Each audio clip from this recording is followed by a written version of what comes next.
They just went, how you and Uzzah, how far you are going to push the cart that will carry the ark?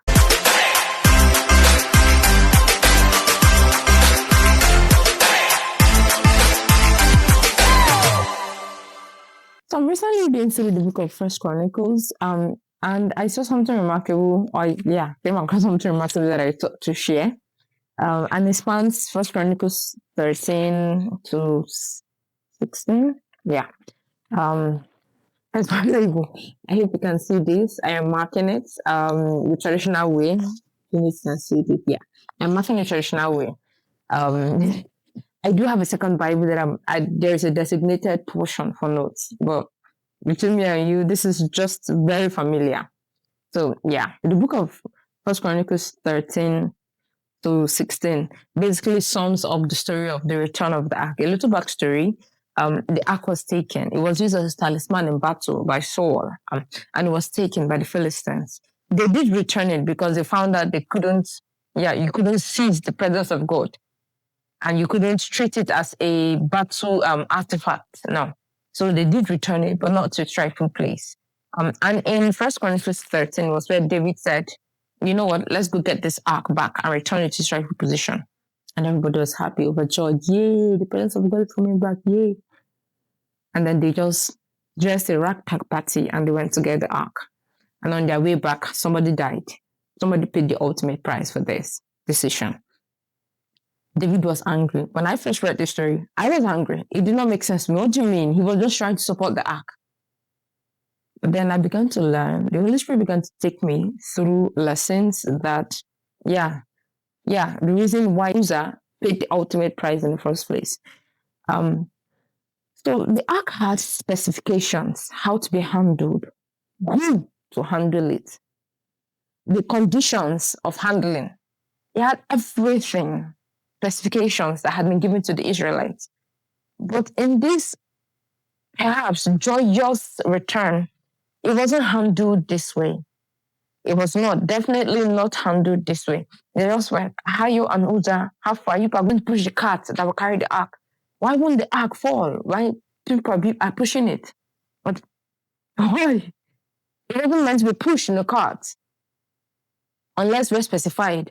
There were places where it was meant to be carried on shoulders by specific people. And it wasn't until after this capital punishment, because oftentimes we don't learn until there is a punishment or there's a correction. Yeah, let me use that word. Until there's a correction. If not, we don't know that we're doing the wrong thing. David did not know he was doing the wrong thing until this happened. And first he went back home angry, ultimately angry. We routed the ark to Obed-Edom's house. And Obed-Edom, in 3 months, God blessed his home. Blessed his home so much that David was like, Perhaps that was when he started to reconsider. That was when he started to revisit and find out what was his previous mistake. Because if God was blessing Obed-Edom, that means returning the ark to Jerusalem wasn't a problem. Maybe something else was the problem. And you could see that he figured out what the problem was, because by the time he went back to pick the ark up from Obed-Edom's house, he had followed the right way to do it. He had gathered the Levites.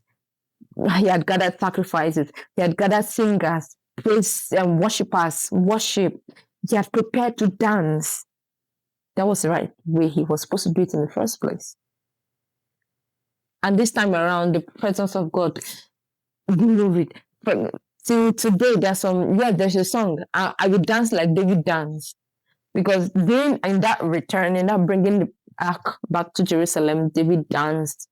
He danced with abandon, to the extent that his wife, Micah, Saul's daughter, saw him through the window, and she despised him because he wasn't dancing like a king. He wasn't dancing elegant. He wasn't dancing elegantly. He was really dancing. Yeah. And she looked at him. I think even earlier in Kings or Samuel, I can't remember now, where she even asked him, when he came inside and she asked him, why will you dance and expose yourself like that? In Chronicles, it wasn't recorded, but it just recorded that he danced, that she despised him because of his dance. And from that despise, She got the capital punishment also. The capital punishment for a woman then was barrenness, and she became barren. When I first read the story, I wondered why. She saw her husband exposing himself, and I came to understand her husband was doing the right thing. This was the time that he was following what God wanted him to follow.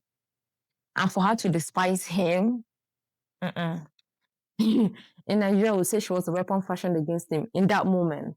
And no, she knew she had to understand God's displeasure. The same way Moses had to understand God's displeasure when God took out Uzzah.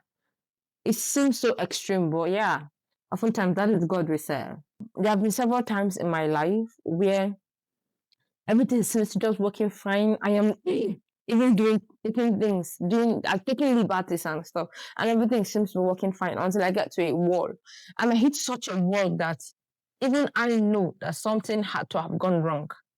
And it forces me to recalibrate and try to understand where it went wrong in the first place. And I start to see how much liberties I have taken. And now it's just been mercies that has kept me up to the point where I hit that wall. In fact, how that wall was just mercy. Because if I didn't hit that wall, I was headed down to my demise, down to my destruction. Yeah. That was the lesson I took to share with you. I hope you pick something from this. So, best.